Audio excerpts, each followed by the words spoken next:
प्रभु के नाम की महिमा हो। आप सभी को जय मसीह की। दैनिक एक मिशनरी जीवन में एक बार फिर आपका स्वागत करती हूँ एक नई मिशनरी के साथ।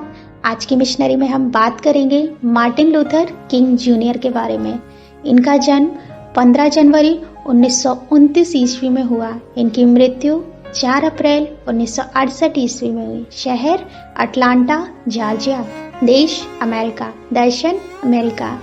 मार्टिन का जन्म एक अच्छे ईसाई परिवार में हुआ था और उनके पिता ने अटलांटा में एवेनेंजर बैप्टिस्ट चर्च में पादरी के रूप में सेवा की थी। 5 साल की उम्र में मार्टिन ने अपने संडे स्कूल में उद्धार के बारे में सुना और फिर अपना दिल प्रभु को दे दिया।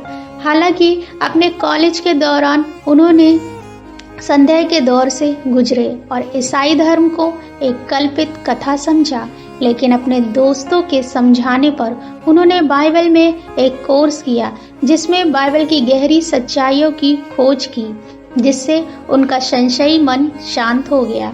मोरहाउस कॉलेज में स्नातक करने के बाद मार्टिन सन 1948 में क्रोजर थियोलॉजिकल सेमिनार में शामिल हो गए।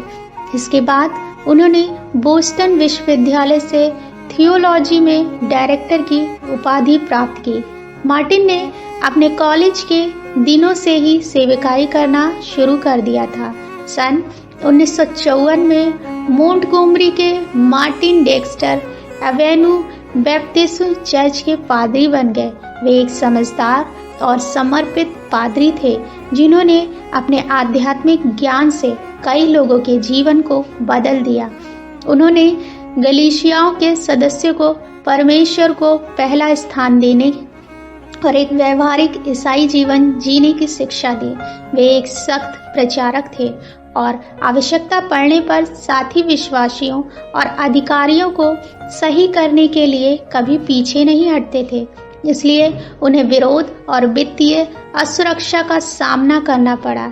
इस तरह की चुनौतीपूर्ण स्थितियों ने उन्हें कभी प्रभावित नहीं किया, लेकिन उनके विश्वास को और मजबूत किया। उन्होंने डॉक्टर बिली ग्राहम के साथ मिलकर उनके सुसमाचार के सभाओं में सेवकाई की भी की।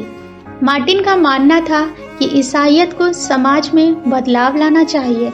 अमेरिका में बढ़ते नस्लीय भेदभाव से दुखी होकर उन्होंने सन 1950 के दशक में नागरिक अधिकार आंदोलन का सक्रिय नेतृत्व किया। सन 1957 में उन्हें दक्षिण ईसाई नेतृत्व सम्मेलन का अध्यक्ष चुना गया।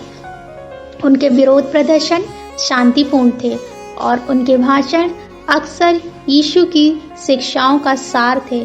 35 साल की उम्र में नागरिक अधिकारियों को आगे बढ़ाने के प्रयासों के लिए मार्टिन सबसे कम उम्र के नोबेल शांति पुरस्कार प्राप्त करने वाले व्यक्ति बने। 4 अप्रैल 1968 को जब मेफिस में मार्टिन पीड़ित सैनिटरी कर्मचारियों के साथ एकजुटता में खड़े थे तो उनके एक विरोधी ने उनकी हत्या कर दी। प्रिय, क्या आप यीशु की शिक्षाओं के आधार पर अपनी सामाजिक समस्याओं को हल कर रहे हैं? प्रभु आप सभी को आशीषित करे।